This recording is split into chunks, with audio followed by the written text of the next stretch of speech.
আমি শশাঙ্ক শেখর এসেছি রাঁচি থেকে। আমি এখানে সত্যভামা কলেজে ইঞ্জিনিয়ারিং পড়ছি। স্যার, আজকের অনুষ্ঠানে আপনার লেকচার শোনার পর ইসলাম ধর্ম আর মুসলমানদের সম্পর্কে আমাদের ভুল ধারণা দূর হয়ে গেছে।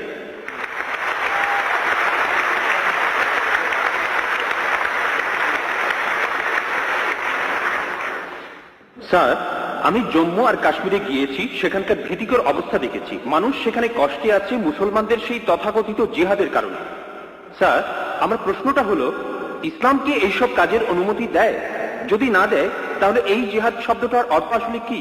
কারণ পবিত্র কোরআনেই সূরা আরাফের 56 নম্বর আয়াতে বলা হয়েছে, তোমরা বিপর্যয় ঘটিও না। অথবা সূরা শুরার 40 নম্বর আয়াতে বলা হয়েছে যে প্রতিশোধ নেয়ার চাইতে ক্ষমা করা উত্তম। অথবা সূরা মাইদার 32 নম্বর আয়াতে বলা হয়েছে যে যদি কেউ কাউকে হত্যা করে সে মানব জাতিকেই হত্যা করলো। স্যার, একই বিষয় নিয়ে আমার আরো প্রশ্ন আছে। সেটা হলো, ইসলাম ধর্মে কোন জিনিসটাকে আমরা বেশি গুরুত্ব দেব, ধর্ম বা মাযহাব, নাকি আমাদের দেশ, মাদারল্যান্ড, মাতৃভূমি বা কওম? অনেক ধন্যবাদ। ভাই, আপনি খুব সুন্দর একটা প্রশ্ন করেছেন।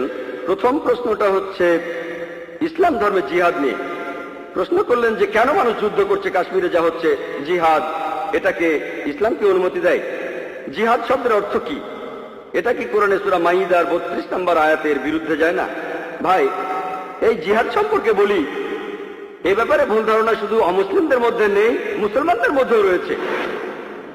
বেশিরভাগ মানুষই এমনটা ভাবে যে কোনো মুসলিম যদি কোনো যুদ্ধ করে, যে কোনো যুদ্ধ হতে পারে নিজের সুবিধার জন্য, হতে পারে পলিটিক্সের জন্য, হোক সেটা ভাষার জন্য, হোক বর্ণের জন্য, সেটাই হলো জিহাদ। মুসলমানদের যুদ্ধ করাটাকে জিহাদ বলা হয় না। জিহাদ শব্দটা এসেছে আরবি শব্দ জাহাদা থেকে, তার মানে চেষ্টা করা, তার মানে পরিশ্রম করা। জিহাদ মানে সংগ্রাম, কোনো কিছুর জন্য চেষ্টা বা পরিশ্রম করা।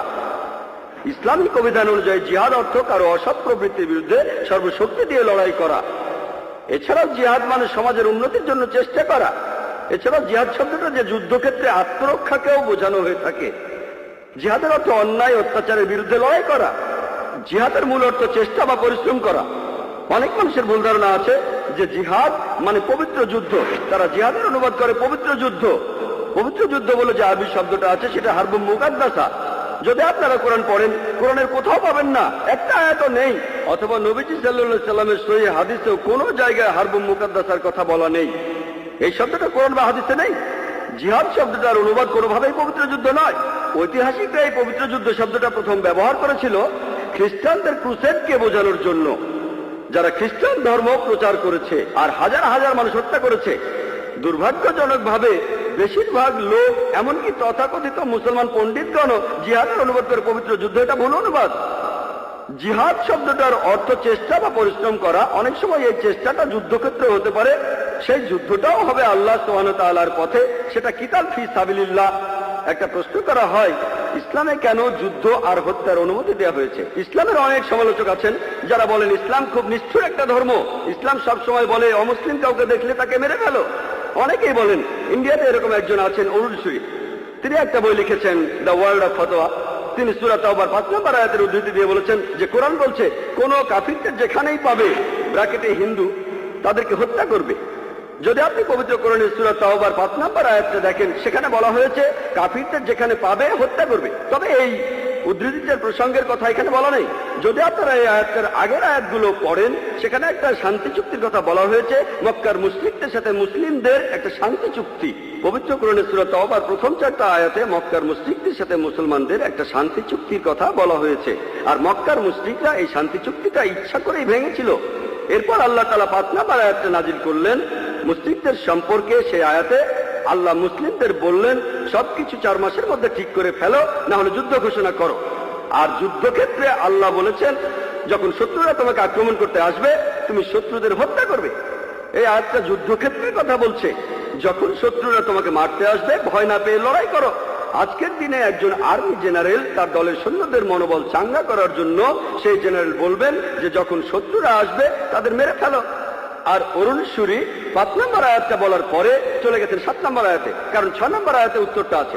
পবিত্র কোরআনের সূরা তাওবার 6 নম্বর আয়াতে উল্লেখ করা হয়েছে, যদি কোনো কাফির তোমার কাছে আশ্রয় প্রার্থনা করে, যদি তারা শান্তি চায়, তাহলে তোমরা তাদের নিরাপদ স্থানে পৌঁছে দেবে।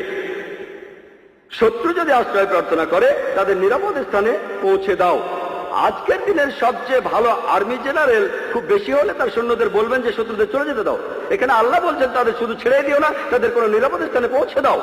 যখনই কোরআনে যুদ্ধের প্রসঙ্গে কথা থাকে, আরেকটা হলো সূরা আনফালের 60 নম্বর আয়াতে উল্লেখ আছে, তোমাদের শক্তি ও অশ্ববাহিনী প্রস্তুত রাখো আর শত্রুদের আক্রমণ করো। পরের আয়াতে বলছে কিন্তু শত্রুরা যদি সন্ধি করতে চায় তুমিও সন্ধি করো। তাহলে যে আয়াতগুলোতে যুদ্ধের কথা বলা হয়েছে তার পরের আয়াতেই বলছে যদি তারা শান্তি চায় শান্তিই ভালো। এখন আরেকটা প্রশ্ন, সূরা মাইদার 32 নম্বর আয়াতে কি বলছে বা সূরা নিসার 40 নম্বর আয়াতে কি বলছে যে যদি কোনো মানুষকে হত্যা করা হয় তাহলে সে যেন পুরো মানুষ জাতিকে হত্যা করলো। এটাই হলো ইসলামের আসল কথা। যদি কেউ কোনো মানুষকে হত্যা করে, হোক সে মুসলিম বা অমুসলিম, যদি সেটা হত্যা বা ধ্বংসাত্মক কাজের অপরাধে না হয়, যদি দুর্নীতির অপরাধে না হয়, তাহলে সে যেন পুরো মানুষ জাতিকেই হত্যা করলো। আর কেউ যদি কোনো মানুষকে বাঁচায় তাহলে সে যেন পুরো মানুষ জাতিকে বাঁচালো। এখন আপনারা যদি ভগবত গীতা পড়েন, ভগবত গীতার 2য় অধ্যায়ের 50 অনুচ্ছেদে আছে, বলা হয়েছে শ্রীকৃষ্ণ এখানে অর্জুনকে জিহাদ করতে বলেছেন। চেষ্টা, যদি আপনারা পড়েন মহাভারত, মহাভারতের হাজার হাজার অনুচ্ছেদে যুদ্ধের কথা রয়েছে, হাজার হাজার অনুচ্ছেদে। কোরআনে যত যুদ্ধের কথা আছে তার চেয়ে অনেক বেশি।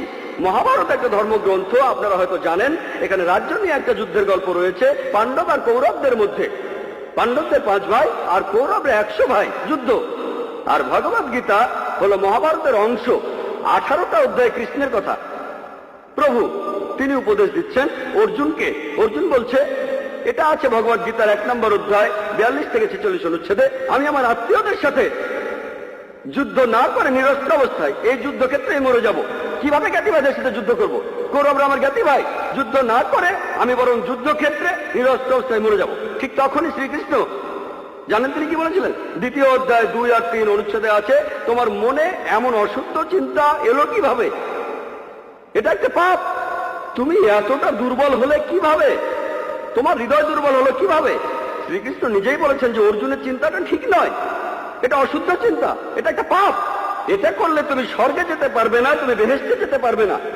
এরপরে ভগবত গীতার 2য় অধ্যায়ের 31 থেকে 33 অনুচ্ছেদে আছে, শ্রীকৃষ্ণ তিনি বলেছেন, তিনি অর্জুনকে বলেছেন যে ক্ষত্রিয়দের দায়িত্ব হলো যুদ্ধ করা। যদি যুদ্ধ না করো তাহলে স্বর্গে যেতে পারবে না, আর যুদ্ধ না করলে তুমি একটা পাপ করবে।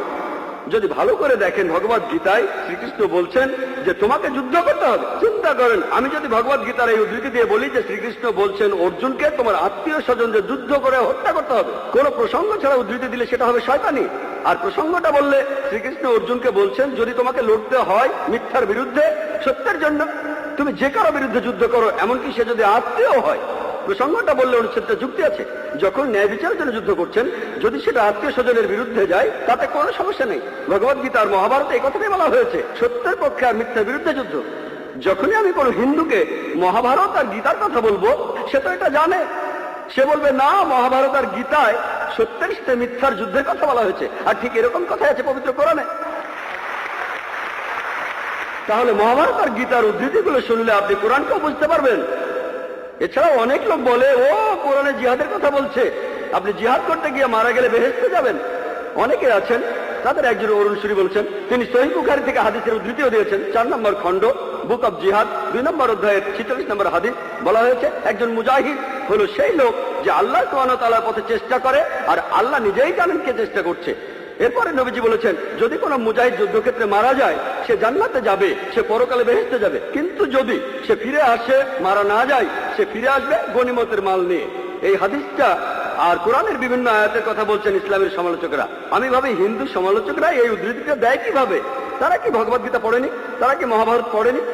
এমনকি শ্রীকৃষ্ণ তিনি ভগবত গীতায় বলেছেন 2য় অধ্যায়ের 37 অনুচ্ছেদে আছে, হে অর্জুন, হে কুন্তির পুত্র, যুদ্ধের প্রস্তুতি নাও। যদি যুদ্ধে মারাও যাও কোনো সমস্যা নেই, তুমি স্বর্গে চলে যাবে। আর যদি তুমি জয়লাভ করে ফিরে আসো তাহলে তুমি এই পৃথিবীর ধন সম্পদগুলো পাবে। হাদিসে একই কথা আছে। তাহলে কৃষ্ণ যখন অর্জুনকে বলছে যুদ্ধ করো, সমস্যা নেই, যদি মারা যাও স্বর্গে চলে যাবে, যদি যুদ্ধে জিতে ফিরে আসো তুমি অনেক ধন সম্পদ পাবে। সহিহ বুখারীও একই কথা বলছে, কোরআনেও একই কথা আছে। তাহলে ধর্মগ্রন্থগুলো পড়লে আমরা একে অন্যকে ভালোভাবে বুঝতে পারবো। তাহলে ইসলামে যুদ্ধের অনুমতি আছে শেষ উপায় হিসেবে, আত্মরক্ষার জন্য আর অত্যাচারের বিরুদ্ধে, না হলে নয়। আর জিহাদ অর্থ চেষ্টা বা পরিশ্রম করা। এবার আমরা দ্বিতীয় প্রশ্নে আসি, কোনটা বেশি ইম্পর্টেন্ট? এখানে বেশি ইম্পর্টেন্ট কি দেশের আইন কানুন মেনে চলা, নাকি মাযহাব বা দিনকে মানা? যেন আমাকে প্রশ্ন করছেন, আমার উপর কার দাবি আগে? আমার বাবার দাবি আগে না মায়ের দাবি আগে? ভাই, এর আইন আর ধর্মের আইন মানার ব্যাপারে একটা কথা বলি, আল্লাহকে মানার ব্যাপারে বলি। মহান ঈশ্বর আমাদের সৃষ্টিকর্তা, তিনি আমাদের চাইতে অনেক উপরে। ঈশ্বরের আইন মেনে চলাটা আমাদের কাছে সবচেয়ে ইম্পর্টেন্ট, অন্য যে কোনো আইনের চাইতে। সে আইনটা যেই লিখুক না কেন, যেই লিখুক না কেন।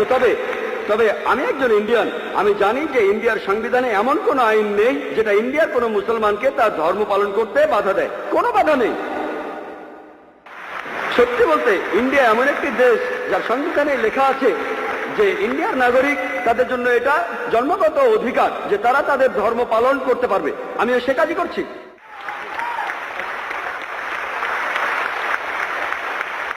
ইন্ডিয়ায় এমন একটা আইনও নেই যেটা আমাকে আমার ফরজ পালনে বাধা দেয় আর আমাকে দিয়ে হারাম কাজ করাতে বাধ্য করে। এমন কোনো আইন নেই। আমি 5 ওয়াক্ত নামাজ পড়তে চাইলে পড়বো, না পড়তে চাইলে পড়বো না। ইন্ডিয়ার সংবিধানে এমন একটা আইনও নেই যেটা আমাকে ভালো মুসলিম হতে বাধা দেয়। আমি এখানে আমার কথা বলতে পারি, আমি একজন ভালো মুসলিম আলহামদুলিল্লাহ, আর একজন ভালো ইন্ডিয়ানও। আর সংজ্ঞা অনুযায়ী, ভৌগোলিক সংজ্ঞা অনুযায়ী একজন ইন্ডিয়ানকে ভৌগোলিকভাবে বলা হয় হিন্দু। হিন্দু যদি হয় ভৌগোলিক সংজ্ঞা, আমি ইন্ডিয়ার একজন হিন্দু এবং ইসলাম ধর্ম পালন করি।